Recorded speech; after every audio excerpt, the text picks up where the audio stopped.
दोस्तों social media में यह बात काफ़ी चर्चा में रहती है कि संविधान को बदल दिया जाएगा या कुछ लोग हमारे घर के आसपास ये भी कहते मिल जाते हैं कि संविधान को पहले भी कई बार बदला गया। लेकिन पूर्ण रूप से सच्चाई यह नहीं है कि संविधान को पूरी तरह से बदल दिया जाता है या कभी भी पहले भी पूरी तरह से बदला गया।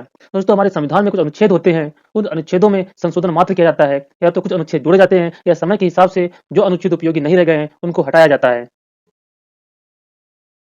जब हमारा संविधान बना था, उस समय हमारे संविधान में 22 भाग 395 अनुच्छेद और 8 अनुसूचियाँ थी। अगर वर्तमान की बात करें, तो इस समय हमारे संविधान में अनुच्छेदों की संख्या बढ़ कर के 467 हो गई है तथा अनुसूचियाँ 12 हो गई हैं।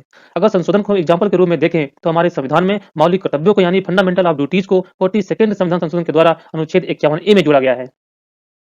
हमारा संविधान हम भारत के लोग we the people of India शुरू होता है। दोस्तों ये हमारे संविधान की प्रस्तावना है और इसमें हमारे संविधान का पूर्ण सार समाहित है। इसे हम संविधान की आत्मा भी कह सकते हैं। इसमें संविधान का बेसिक स्ट्रक्चर भी समाहित है। यदि कोई भी सरकार संशोधन के द्वारा संविधान के मूल ढांचे में परिवर्तन करती है, तो उसे सुप्रीम कोर्ट निरस्त कर सकता है, क्योंकि संविधान के मूल ढांचे को केशवानंद भारती केस 1973 के द्वारा संरक्षण प्राप्त है। यदि कोई भी सरकार इसमें संशोधन करना चाहती है और वह गलत रूप से इसको प्रयोग करना चाहती है, यानी संविधान के मूल ढांचे में संशोधन करती है, सुप्रीम कोर्ट उसे निरस्त कर सकता है।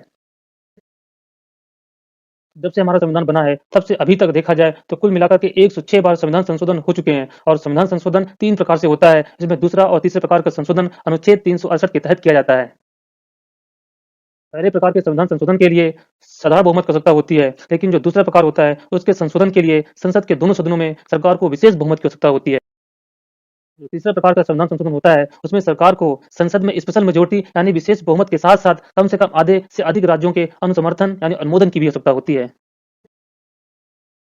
अगर हम संविधान में बदलावों यानी संशोधनों की बात करें, तो अगर देखें तो पंडित जवाहरलाल नेहरू के कार्यकाल में कुल मिलाकर के 17 बार संविधान संशोधन किया गया था। उसके बाद लाल बहादुर शास्त्री के कार्यकाल में 3 बार संविधान संशोधन हुआ और प्रधानमंत्री इंदिरा गांधी के कार्यकाल में कुल मिलाकर के 30 बार संविधान संशोधन हुआ। उनके पहले कार्यकाल में 23 बार तथा दूसरे कार्यकाल में 7 बार संविधान संशोधन किया गया था।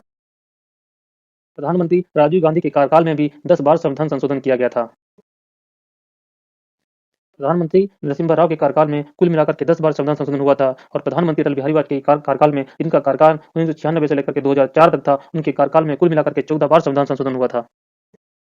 अगर हम प्रधानमंत्री मनमोहन सिंह जी के कार्यकाल की बात करें, तो उनके कार्यकाल में 6 बार संविधान संशोधन हुआ था और वर्तमान प्रधानमंत्री मोदी जी के कार्यकाल में अभी तक 8 बार संविधान संशोधन हो चुका है। इस प्रकार अगर हम डाटा के रूप में देखें, तो सबसे ज़्यादा बार संविधान संशोधन श्रीमती इंदिरा जी के कार्यकाल में हुए थे। उस समय 30 बार संविधान संशोधन किया गया था। उसके बाद नंबर आता है पंडित जवाहरलाल नेहरू का, फिर उसके बाद अटल बिहारी वाजपेयी जी का नंबर आता है और वर्तमान सरकार में अभी तक 8 बार ही संविधान संशोधन हुआ है। तो इस प्रकार जो लोग सोशल मीडिया में कहते मिल जाते हैं कि वर्तमान सरकार ही संविधान को बदल रही है, यानी संशोधन कर रही है, यह पूर्ण रूप से सत्य नहीं है। पहले भी कई बार हमारे संविधान में संविधान संशोधन हुआ है, यानी संविधान को पहले भी कई बार बदला गया है।